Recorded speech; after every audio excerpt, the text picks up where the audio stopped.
I want to welcome everyone to our Tuesday technical speaker series. I want to remind everyone to make sure your individual phones are on mute. So if you don't have that, if you haven't done that yet, please go ahead and do so.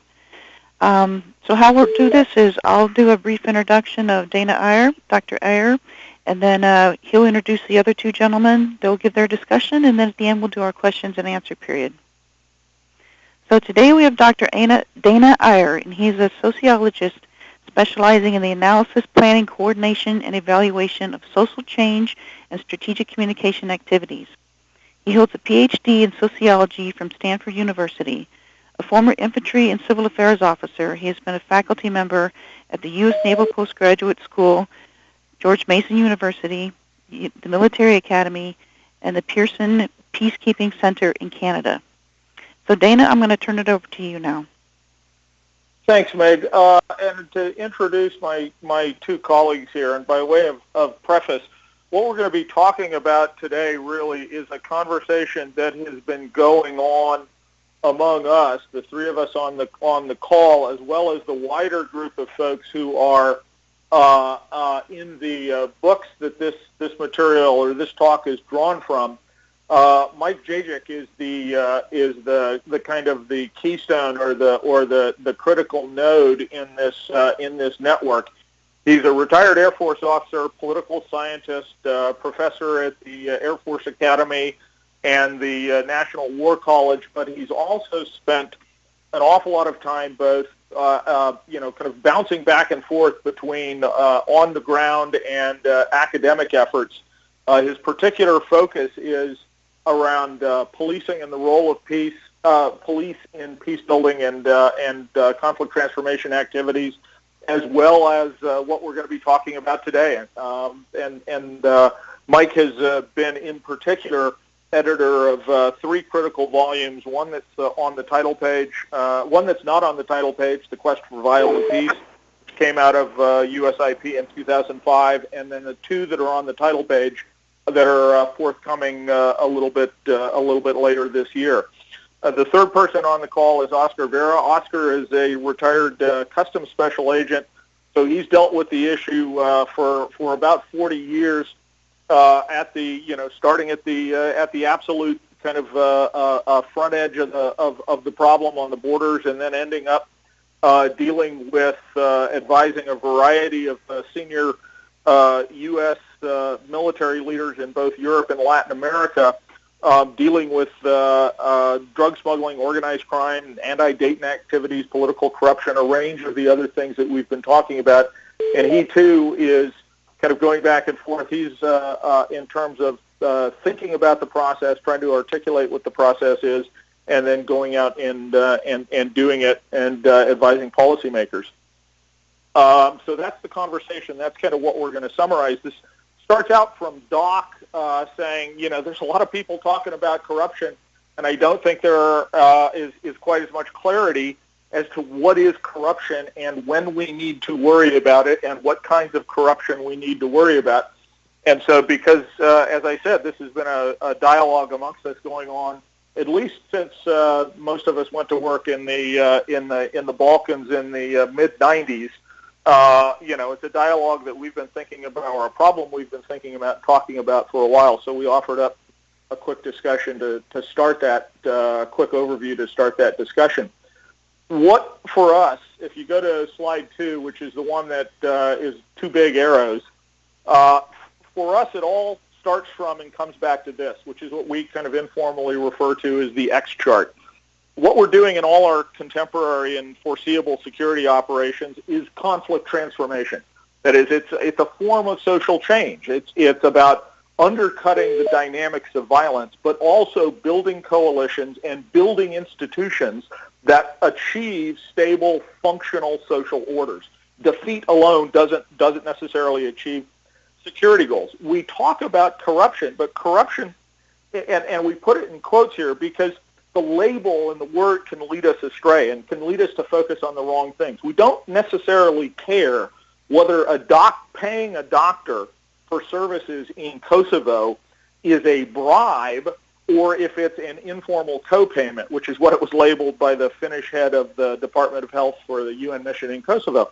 What we're interested in is the fundamental question of how cash and political power interact and how that affects security objectives that we have. So the focus of effort is on understanding the political economic dynamics of conflict, the political economic foundations of obstructionism, and the political economy that sustains peace. So there are connections, and it's about understanding connections. It's about understanding connections between serving ice cream at the giant fob food court in Kandahar and the conflict in Afghanistan. It's about understanding connections between smoking habits in the Balkans and the success of the peace process there. And that's what we call the political economy. Next slide is we have to think about it structurally. And this slide actually, it's just a very basic diagram out of a chapter in the Quest for Viable Peace. At the bottom right, we have the political economy of a self-sustaining peace, of a stable social order. And, you know, a lot of my libertarian friends will look at that and say the state looms too large in the diagram, and resources flowing back from the state to the mass of society suggest that I'm sympathetic to Bernie Sanders and socialism. All it actually is just a diagram that shows the economy is linked to the mass of society, that participates in the mass of society. The criminalized subculture is part of society, but it doesn't capture the state, and that there's a process of sustaining the state out of society, and there's a connection there that's kind of functional and benefits the mass of society. The upper left diagram shows, in contrast, the environment where the state is captured by a criminalized political elite, by a small subgroup that focuses on both the manipulation of the economy for its own end and the end of the client group, and disconnects the mass of society from both state and from the economy. And in turn, in that larger middle diagram there, which is the process of transition, and that's the management challenge in a lot of these conflict transformation environments that we've gotten right, and that's really where we want to put a lot of focus in terms of how we change those things. So this is about understanding things like smuggling routes and trucking companies in Anbar, and the political dynamics of gas stations in Sadr City, or customs checkpoints in Afghanistan, or any number of those kinds of things, and how the flow of resources, both from the larger economy but also from international assistance and those kinds of things, affect the political economic dynamics of the conflict. And again, so it's about understanding connections and getting and seeing how the flow of resources affect access to political power, the use of political power, and how that in turn shapes the dynamics of the conflict and the dynamics of our security efforts. The final thing I would emphasize in terms of connections on the next slide, which is the one that shows narratives, networks, interests, and identities, is that the political economy isn't disconnected from the wider world, from the stories we tell, from who we think we are, and that kind of thing. What is corruption and what is legitimate depends on cultural norms and expectations. Is it nepotism, or is it taking care of your cousin, and that kind of stuff? So institutions and social order need to be understood. How Iraq functioned, how Afghanistan functioned, how societies in general function, the stories that help us understand, the identities, the roles, the connections, the networks, the flow of resources through networks, how they link in turn to underlying social, psychological, and neuropsychological dynamics. So political economy is part of that larger social institutional process, the nests, right? Social order functions as tightly as interconnected stories and networks and flows of interest and identities. And so if we're just, as one example, understanding, if we're going to understand the dynamics of the fight in ISIL over the past decade plus, what you have to understand is that nest, the tribal identities, the trucking companies, the smuggling routes, the rivalries, all of those kinds of things. So again, it's about connections, and it's about understanding the impact of connections and flows on the missions that we're interested in. Mike's going to talk about criminalized power structures.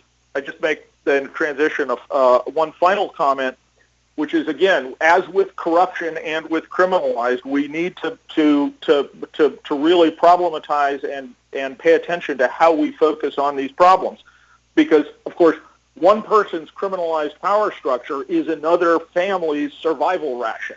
And so the question is, the process is, and what we kind of want to emphasize is not so much taking our external expectations around corruption and criminality and everything, but saying, all right, now how do we think politically, economically, and how do we look at the consequences of flows of resources through networks and their linkage to the wider society and the consequences on our missions.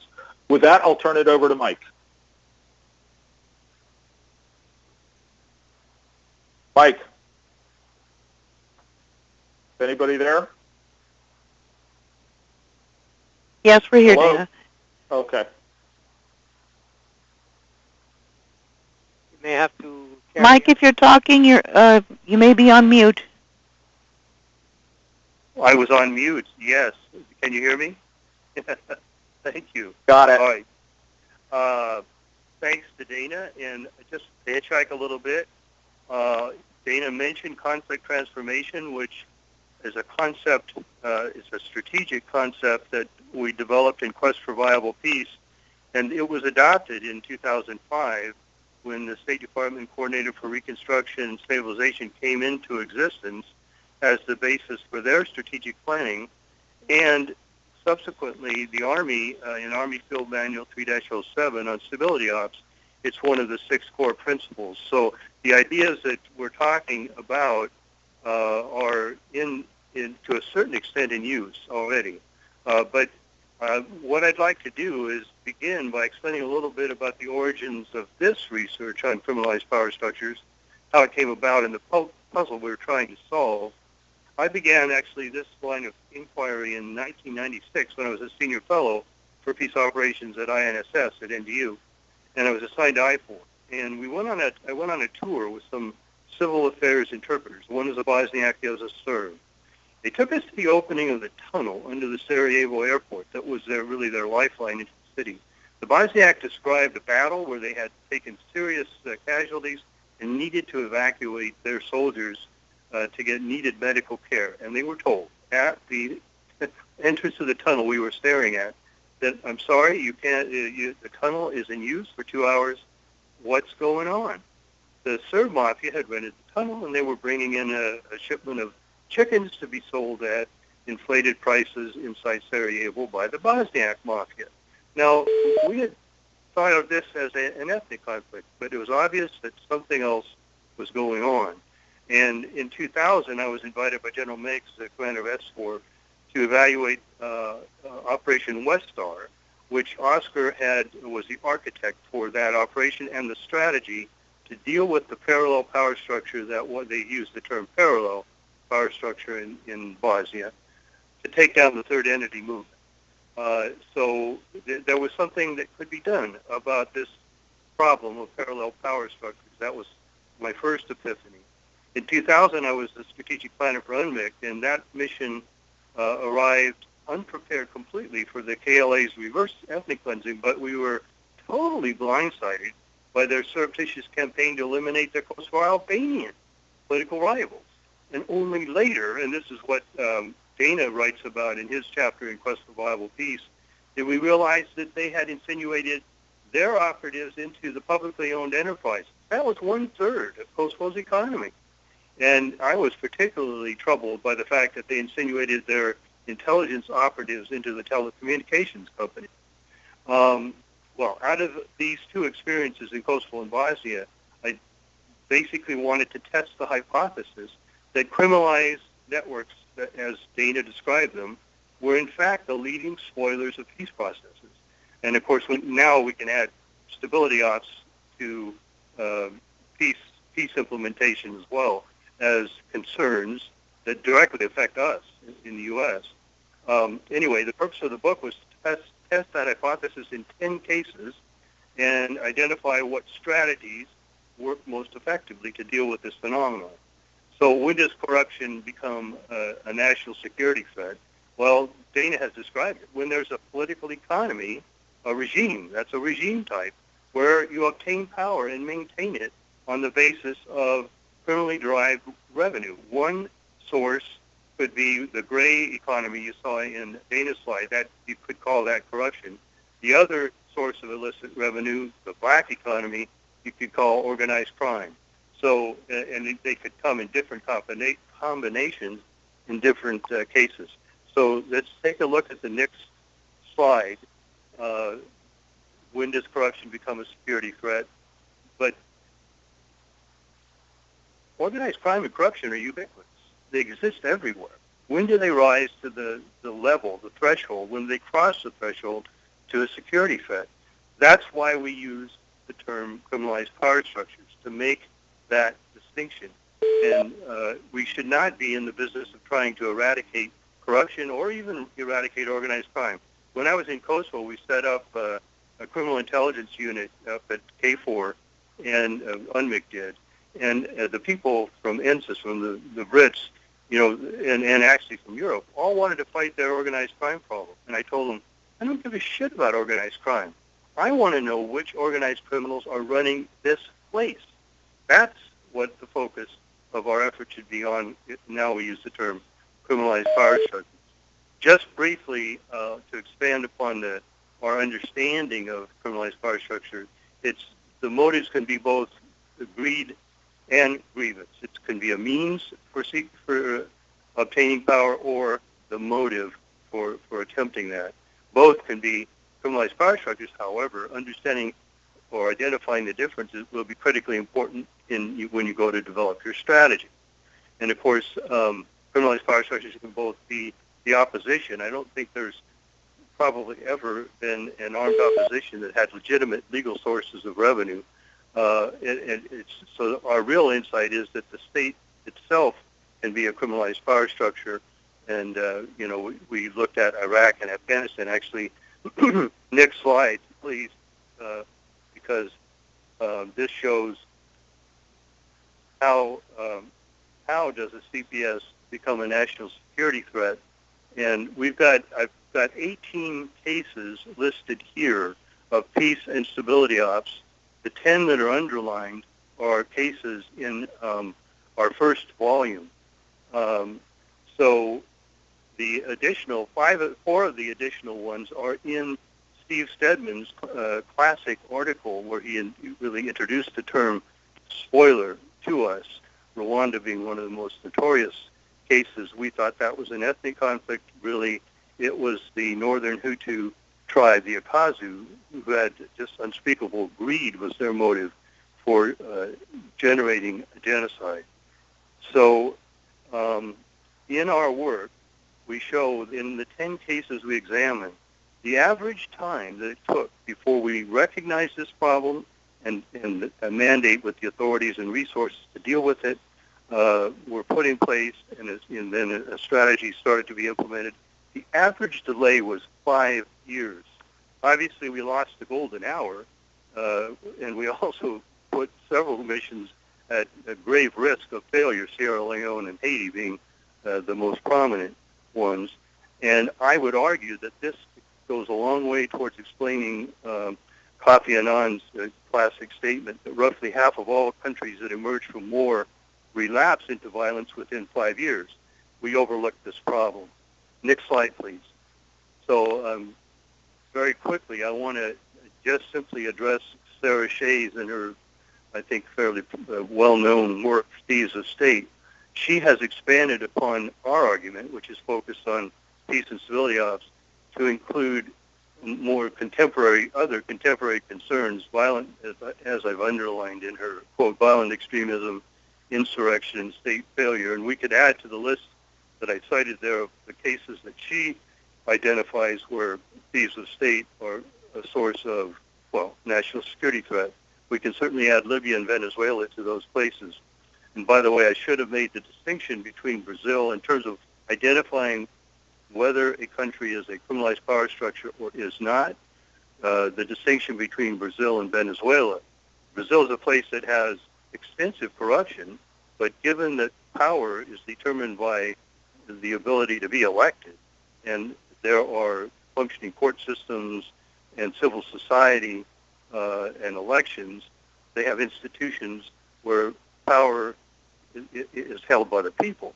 Whereas in Venezuela, the nature of the regime. The security forces are politicized. The court system is completely cowed or co-opted. So, and impunity prevails. So, corruption exists in both places, but Brazil is not going to become a national security threat. Venezuela is, because it is run by a criminalized power structure. Let me just go to the next slide, recommendations, and what I have in the next two slides are the items in the second volume, which is Combating Criminalized Power Structures, the Toolkit. We've got 17 tools we discussed. Oscar's going to talk about the first one listed here, Assessments and Strategic Planning, and Dana was the author of Strategic Change Leadership Communications, which is a form of strategic communications aimed specifically at conflict transformation. And those are obviously critical tools that we need to invoke at the very beginning of a mission. Just going to mention that severing the flow of illicit revenue, the center of gravity for criminalized power structure, where the power is based on access to illicit revenue, is to cut that off. And so we've got 6 tools there. Next slide, please. And the item, accountability should have a priority equal to capacity building. If there is anyone out there listening who is involved in the capacity building, institution building business, I would like to argue that one of the reasons that we tend to fail, or we have failed in some cases, is that we give a priority. We think that our exit strategy is dedicated, or is precipitated, or driven by building up the security apparatus, security sector of the places that are in conflict. And I'm going to show a slide on the next page that Sarah Chayes also agrees with the fact that, but when that security sector is actually dominated by a criminalized power structure, we're digging the hole deeper. So the antidote to that is to give equal primacy to accountability structures. And one of the things that I'd really like to do is come up with metrics that work with anyone out there who has this sort of issue, the developmental issue, institution building issue as their function, how to measure whether accountability mechanisms are working or not, so that we can take that into account as we move forward with our strategy. And the final point, criminal intelligence-led policing and international judges and prosecutors, these 2 recommendations are actually being implemented already, even though the books haven't come out.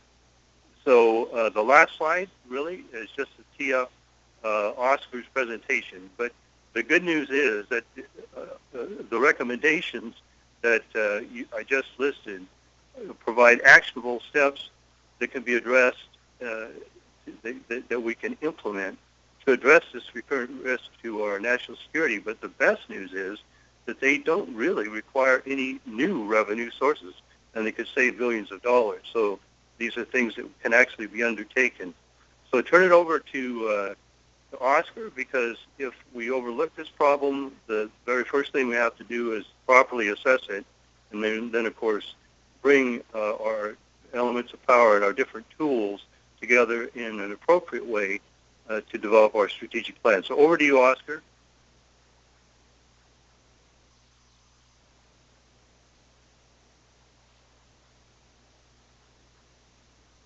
We can't hear you, Oscar. Mute. Oscar, are you on mute? Yeah, yes, we can hear you. Okay, sorry about that. Well, thank you, Mike, and thank you, Dana. In looking at the challenges of an intervention, either before you intervene, if you can understand the system and how it operates and the external influences and how they impact on the conflict and how they might impact on an ensuing peace process and nation building process, that is key.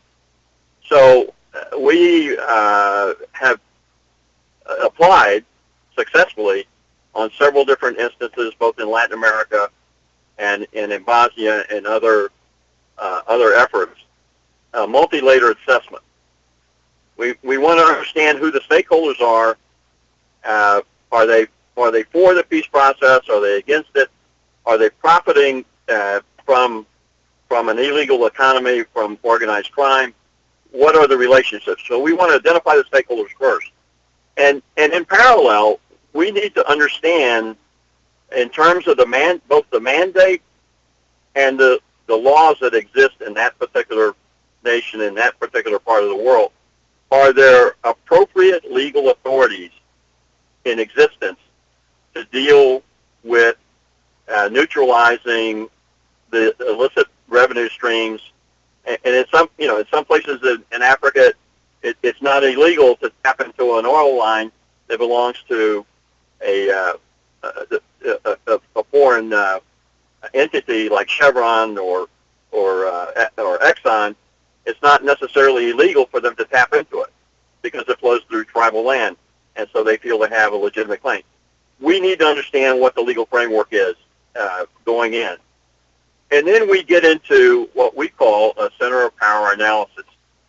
Within that group of stakeholders that span both the political, the military, the institutional, the economic, which includes organized crime, who are the centers of power within that system? And then we begin to look for the exchanges of power, and we see this in almost every instance. For example, early on in Colombia, we discovered that approximately 80 to 90% of the raw cocaine base and paste that was being flown into Colombia for refinement from Peru, from the upper Huallaga Valley, from the Chapare, they were going into the urban centers of Colombia. Why? Well, because there is a readily available supply of chemicals, there is a supply of electricity that's reliable, the chemists are there, and once the cocaine is finished into a finished product, the distribution system is there to pump it up into the Central Caribbean, into the U.S., into the rest of the world. Well, that system cannot function without protection from the local police. So that is a type of corruption that is a threat, because it will fuel the money, goes back into the cartel, and eventually in the jungle areas it buys the weapons. So we need to understand what those power exchanges are wherever they take place. Then we come back and look at what legal authorities need to be added to give the implementers of the intervention of the peace process of sustaining a viable peace. What additional legal tools do they need to have to go after these elements? Not everybody, but those centers of power that are overlapping and exchanging power in a way that it sustains the conflict, whether it's a conflict with guns or it's a conflict in another way. When we had the Dayton Peace Accords, the conflict continued, but at a different level and in a different way. So once you have all of those steps accomplished, you got to get into a strategic assessment. What are our objectives? And then get into a deliberate campaign planning process designed to defeat, disrupt, and neutralize the threats to the peace process and to the intervention, the stability operations. And the ultimate objective is to create the conditions for successful implementation of a self-sustaining good governance programs. And those good governance programs run from transparency of the government, legitimate checks and balance, successful implementation of the rule of law, and respect for human rights, etc. These programs need to prevent a high level of corruption, crimes of impunity that will ultimately produce a failed state or a failing state, which only sustains the conflict. And that's basically, I know it's a very short, the steps are very, we have a rigor, we have a process behind that. Every one of those steps is not exactly easy. It's not an algorithm, but it's a deliberate process of laying out all of those different factors and then designing a process in the terms of the disruption and defeat mechanism in a sequenced way, and you look at second and third order effects. In other words, we want to always do a loop back. Does this move us closest to our strategic objective, or taking this action, what will happen? Will it cause further harm, or aggravate the conflict situation, or impede the stability operation? That's basically it. Dana? That's what we've got. Meg, questions? Todd? All right. Thank you, gentlemen. At this time, we'll go into our questions and answer period. If you have a question, please state your name and your organization, and just ask one question at a time. And if we have more time at the end, you can ask another one. And please keep your phones on mute. All right. Do we have any questions out there? Hey, Dana, Doc here. I have a question for you and Mike and Oscar. I am not, as you know, I'm not very deep into this part of things, but there's always been reports where foreign powers, have let out contracts to contractors to go build certain things, and then the things weren't built. And, we found about them, with several layers removed, but the locals see that, and they have a good sense that, gee, there was something to be built, and it has not been built, or it has not been built correctly. How does that play our own I don't want to use that word, but misuse of funds? How does that play into the social culture of the nations where the Western powers or whoever is out there doing nation building? How does that closed loop cycle, how does that work itself out, Dana? I think all of us would take a shot at that, but I think you've got your hands, or you've identified a very critical point in the change process, right? That is we are once we do an intervention, we ourselves are implicated, and the consequences of our actions are substantial in terms of delegitimating what the larger purposes of what we're doing, and whether it's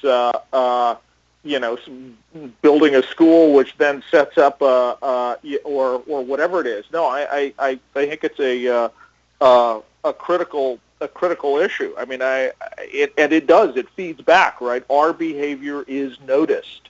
Mike, Oscar? Well, Dana, that's an excellent point.